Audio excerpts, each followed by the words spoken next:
Blood transfusion reactions देखेंगे. This reactions are classified into two types. एक है immunological transfusion reaction and दूसरा है non immune transfusion reactions.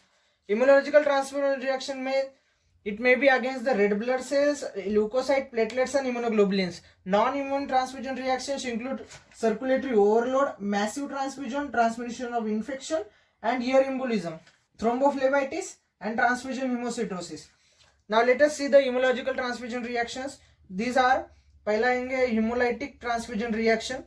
Hemolytic transfusion reaction में भी इमीडिएट हो सकती है और डिलेड हो सकती है, इंट्रावास्कुलर और एक्स्ट्रावास्कुलर हो सकती है. पहले देखेंगे rapid cell destruction and intravascular hemolysis is due to ABO incompatibility. Symptoms होंगे रेस्टलेसनेस, एंजाइटी, फ्लशिंग, चेस्ट और lumbar pain, tachypnea, tachycardia, nausea followed by shock and renal failure.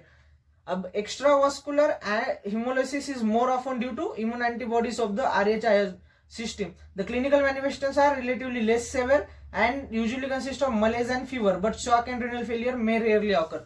कुछ पेशेंट्स में anamnestic reactions हो सकते हैं that can occur in the previous transfusion and pregnancy patients. Second is transfusion related acute lung injury, TRALI. It is an uncommon reaction resulting from transfusion of donor plasma जिसमें होता है high levels of anti-HLA antibodies that binds to the leukocyte of recipient. These leukocytes then aggregate in the pulmonary microvasculature and release the mediators of increased vascular permeability resulting in acute pulmonary edema and signs and symptoms of respiratory failure. Now the third is other allergic reactions. These include first is febrile reaction, which is usually attributed to immunological reaction against WBC, platelets or IgA class immunoglobulins.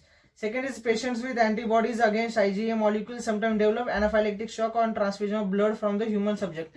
Third is allergic reactions such as urticaria may occur. Fourth is transfusion related graft versus host disease mediated by donor T lymphocytes may occur.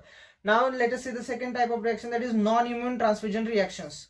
उसमें है 6 types. पहला देखेंगे circulatory overload. Circulatory overload resulting in pulmonary congestion and acute heart failure is the most important and most common complication that may result in death following transfusion.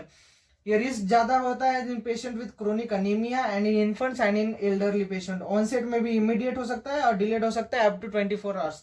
Now the second is massive transfusion. जब करेंगे volume of the stored blood transfused to bleeding patient exceeds that of the normal blood volume. It results in dilutional thrombocytopenia and dilution of coagulation factors. तीसरा है transmission of the infection. Many diseases may be transmitted by transfusion of an infected blood. These diseases are hepatitis B, C, CMV infection, syphilis, malaria, toxoplasmosis, infectious mononucleosis, brucellosis, AIDS, HIV infection.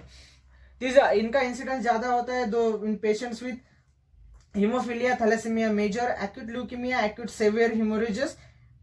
इसलिए mandatory कर दिया गया है कि human transfusion से पहले every unit of blood must be screen for the serological testing of HIV, HBV, SCV and syphilis and for the presence of malarial parasite. Now the fourth is air embolism. Air embolism is unlikely occur during blood transfusion if it is carried out with the plastic bags with the negative pressure as in the usual practice nowadays. लेकिन debilitated और weak patient में may develop the symptomatic air embolism even with the small volume जैसे कि 10 to 40 ml से भी it makes its way into the circulation, whereas a healthy individual is at a low risk. Thrombophlebitis देखेंगे पांचवा. The complication of thrombophlebitis is more commonly associated with the venesection for a blood transfusion, especially if it is done in the saphenous vein of the ankle rather than the veins of the arm. The risk is developing thrombophlebitis is further enhanced if the transfusion is continued for longer than 12 hours at a single site.